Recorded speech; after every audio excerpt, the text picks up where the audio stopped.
As a new plant parent, fertilization is something that felt very overwhelming to me, but it is actually very simple. In this episode of my Houseplant Care 101 series, I'm going to be sharing how to fertilize your indoor plants. By the end of this video, you will have all of the knowledge, easy tips and tricks that you'll need to set you up for success when it comes to fertilizing your indoor plants. Now, I always like to choose a plant to use as a demonstration in my Houseplant Care 101 series, so today I'm going to be using Monstera Deliciosa, and I also have a beautiful Monstera Thai constellation here, which has very similar care to Monstera Deliciosa and many of the houseplants that we have in our homes. Now, we have a tremendous plant community on this channel, so if you have any helpful tips and suggestions that you have found work when it comes to fertilizing, please leave them in the comments below. Also, all of these topics I'm going to be sharing today, you could do a deep dive on each of these. I'm going to stay very high level. So if you have a specific question, please leave it in the comments below, and I'll do my best to go through and answer all of the questions that I can. If you are new to my channel, welcome. My name is Ashley, and as you can see, I am a crazy plant person and proud. So if that brings a smile to your face, consider subscribing. So episodes showing plant shopping and plant care and all of that kind of stuff will show up in your newsfeed. We also have an amazing plant community on Instagram that we would love for you to be part of. Now, as I always say in my Houseplant Care 101 series, none of this stuff is rocket science, but it is really helpful information to keep in mind when caring for our plants. But before I jump into it, I just want to say a huge thank you to our partner for this episode, rePotme.com. They're also the partner with me on this entire Houseplant Care 101 series that I wouldn't even be doing if it wasn't for them. rePotme.com is dedicated to providing quality plant care products. They specialize in products for houseplants, orchids, succulents, African violets, and more. I love their incredible potting soils and mediums found in their new houseplant section because they're all such terrific quality. Also in this houseplant section, they have soil specifically for certain plants like monstera, snake plants, philodendrons, pothos, peace lilies, and more.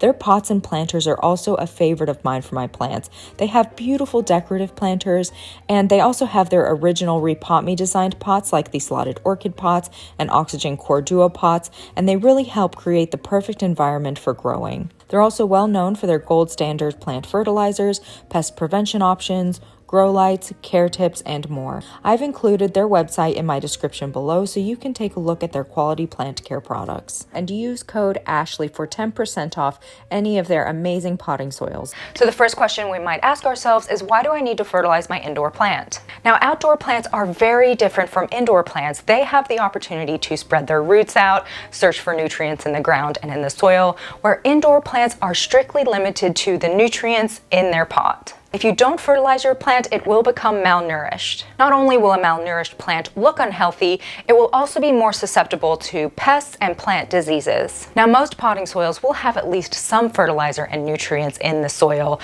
So if you did recently purchase a plant from a nursery or repotted, you probably do not need to immediately fertilize. However, usually after a couple of months, the nutrition in that soil will run out, and then at that point, it is a really good idea to consider fertilizing. A question you might find yourself asking, that I found myself asking as a plant parent, was how does fertilizer even work? What are these numbers that I see, on the bottle? How do I pick the right one? I was always felt like I didn't know enough to make a good informed decision, so I kind of was nervous to make any decision. So I'm just going to clear that up because it is pretty simple. Now, most houseplant fertilizers that you will see will have a mix of macro and micronutrients. With all of these topics, we could do a really deep dive, but I'm keeping it very high level. So the main thing I recommend keeping in mind are those three main numbers that you see on most fertilizers. Now, these three numbers are the main macronutrients in the fertilizer and the percentage of each of those nutrients in the mixture. These three numbers are called the NPK ratio: N for nitrogen, P for phosphorus, and K for potassium. The ratio of these three nutrients will vary depending on the type of plant that the fertilizer is meant for. Therefore, it is important to choose a fertilizer that has the correct NPK ratio for indoor plants.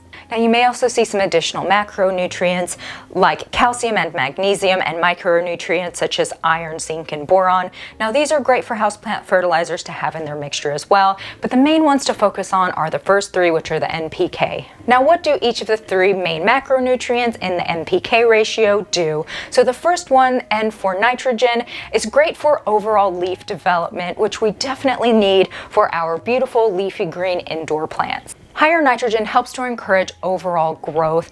Nitrogen helps plants become more green because it's actually an essential part of developing chlorophyll. If a plant is deficient in nitrogen, you might see the yellowing of the leaves start to happen. The second number you'll see is phosphorus. Phosphorus encourages root development, and it's also very important for fruit and flower yield. If you have an indoor blooming plant like an African violet, it will enjoy a fertilizer higher in phosphorus. The third number is potassium, and potassium is conducive to overall plant health. It helps the plant build strong cells, which therefore will make the plant more resistant to stresses like heat, cold, pests, and diseases. The next question is, what is the best NPK ratio for indoor plants?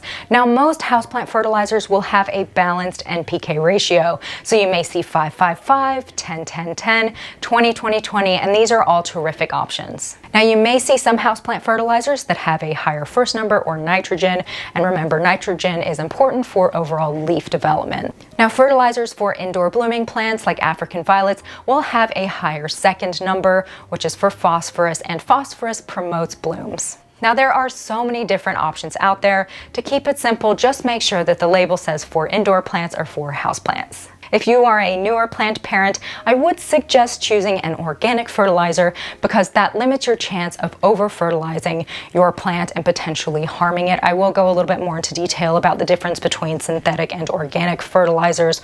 Also, if you are looking to fertilize your cacti and succulents, go with one that says for cacti, for succulents, because it will be specifically tailored to those types of plants. So what is the difference between synthetic and organic fertilizer? Again, we could do a deep dive. I'm going to keep it very high level and simple for you. Now, it is important to note that plants cannot tell a difference between synthetic and organic fertilizers. Both are great choices. Synthetic fertilizers are usually water soluble and they are fast acting, so they're known for being the option to get nutrients into the plant quickly. Synthetic fertilizers come in a variety of forms, from liquid, granules, pellets, and spikes. It is important to note that with synthetic fertilizers, it is much easier to over-fertilize your plant, which can burn it, harm it, or even kill your plant. That's why I always recommend when using a synthetic fertilizer to err on the side of caution and be conservative, dilute the fertilizer, start small at first, and then gradually increase as needed to prevent over-fertilizing with synthetic fertilizers.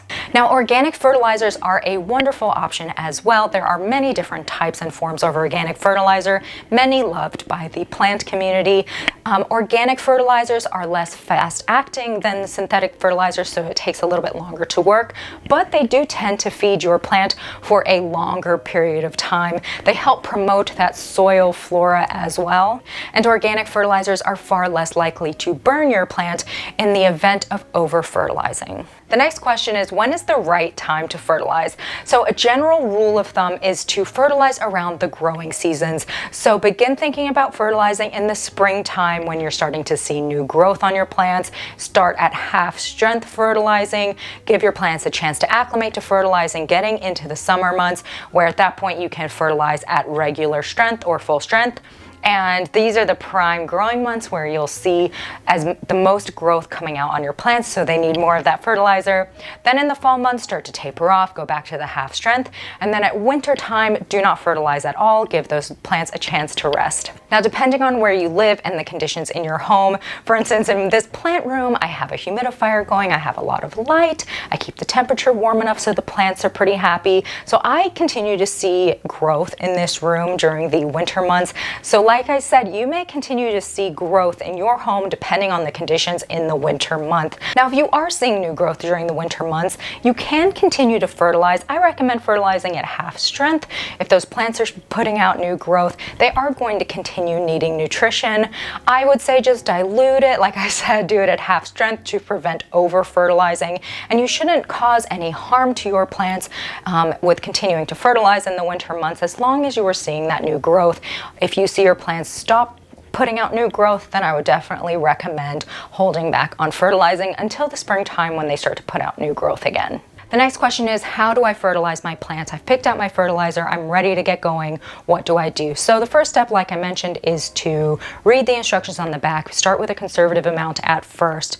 I also recommend, especially if you are a bottom waterer, to flush out the soil a little bit. So the soil can have mineral buildup, minerals and salt, and by flushing it out, top watering it, letting that water run out will actually flush out some of those minerals. Now, if you are interested in learning more about houseplant watering and the different types of techniques, I do have an episode in my Houseplant Care 101 series addressing that. I'll put it here for you. So I recommend flushing out the soil probably once every 6 months. So at the beginning of the growing season and then maybe at the end of the growing season, just letting the water run through the soil for a minute.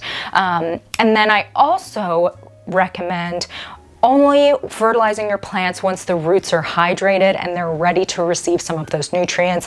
If your soil is bone dry and the roots are really kind of dehydrated, don't fertilize it. Wait till those roots are more hydrated. And that just really enables the plant to absorb those nutrients and will help avoid burning those roots. So the next question is, how much do I fertilize my plant? And this entirely depends upon the type of fertilizer that you purchase from the store and just reading the instructions on the back. Now, I always recommend starting with a conservative amount, maybe use half the amount of the recommended dosage for your plants in the beginning, see how they do, and then up it and ramp it up if you need to.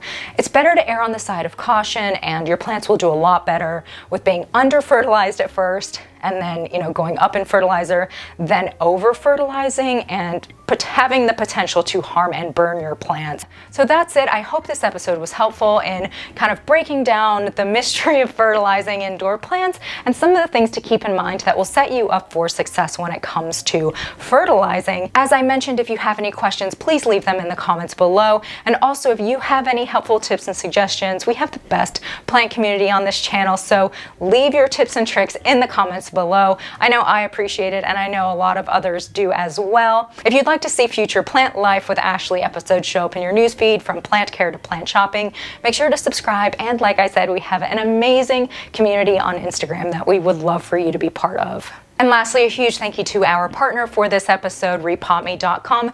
Thank you so much to them for sponsoring my Houseplant Care 101 series and all that they do for the plant community. Visit the link in my description below and use code Ashley for 10% off any of their amazing potting soils. All right, everyone, I hope you have a fabulous rest of the day. You will definitely be seeing me soon. Bye.